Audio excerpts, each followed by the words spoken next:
सुबह गोकुल धाम में सिर्फ एक चेक का फैसला नहीं होगा, बल्कि इज्जत, ईगो और दोस्ती का भी टेस्ट होगा। एक तरफ जेठालाल अपनी गलती छुपाने के लिए हर हद पार करने को रेडी है और दूसरी तरफ भीड़े सच को सबके सामने लाने के लिए तैयार खड़ा है। अब देखना यह है कौन जीतेगा और कौन सबके सामने शर्मिंदा होगा। इस एपिसोड में पूरी स्टोरी एक सिंपल प्रॉब्लम से स्टार्ट होती है, लेकिन धीरे धीरे एक माइंड गेम बन जाती है जिसमें तारक मेहता का उल्टा चश्मा के कैरेक्टर्स अपनी अपनी प्लानिंग और स्मार्टनेस दिखाते हैं। सीन की शुरुआत ऑफिस से होती है, जहां तारक मेहता काम कर रहा होता है, लेकिन उस पर प्रेशर है बॉस और सेक्रेटरी का। सेक्रेटरी बार बार उसको डिस्टर्ब कर रही होती है और कंफर्म करना चाहती है कि काम कंप्लीट हुआ या नहीं। इस वजह से मेहता साहब ऑलरेडी इरिटेट हो चुका होता है।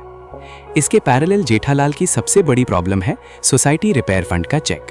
उसने झूठ बोला होता है कि उसने चेक ऑफिस में रख दिया है, लेकिन असल में चेक वहां होता ही नहीं। अब प्रॉब्लम यह है कि भीड़े ने चैलेंज दिया होता है कि अगर चेक नहीं मिला तो जेठालाल को सबके सामने उठक बैठक करनी पड़ेगी। जेठालाल हेल्प के लिए तारक मेहता को फोन करता है। मेहता साहब उसको पहला आइडिया देते हैं कि पोपटलाल को इन्वॉल्व करो और चेक सीक्रेटली ऑफिस में रखवा दो।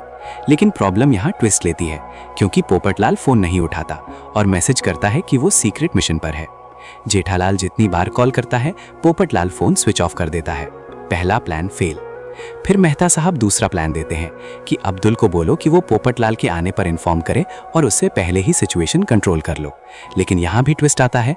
भीड़े भी सेम प्लान सोच लेता है और अब्दुल की दुकान पर सुबह से बैठने का डिसाइड कर लेता है, ताकि वो सबसे पहले पोपटलाल से मिल सके। यानी जेठालाल का दूसरा प्लान भी फेल हो जाता है।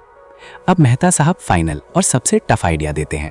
वो कहते हैं कि जेठालाल को अपने दुश्मन भीड़े से दोस्ती करनी पड़ेगी।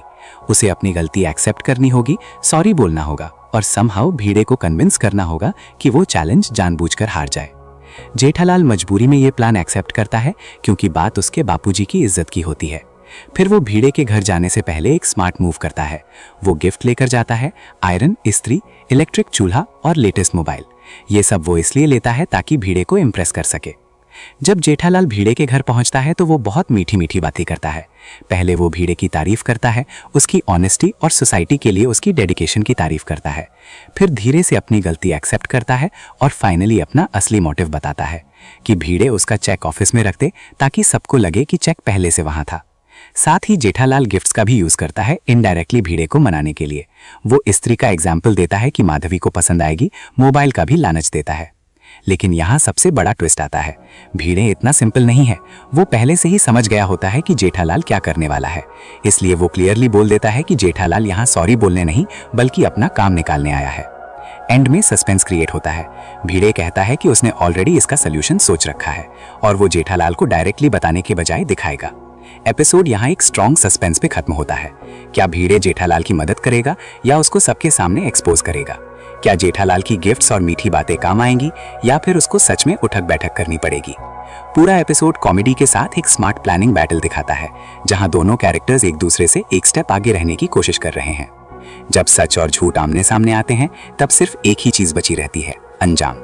क्या भीड़े अपने उसूल तोड़कर जेठालाल का साथ देगा या फिर पूरी सोसाइटी के सामने उसकी पोल खोल देगा?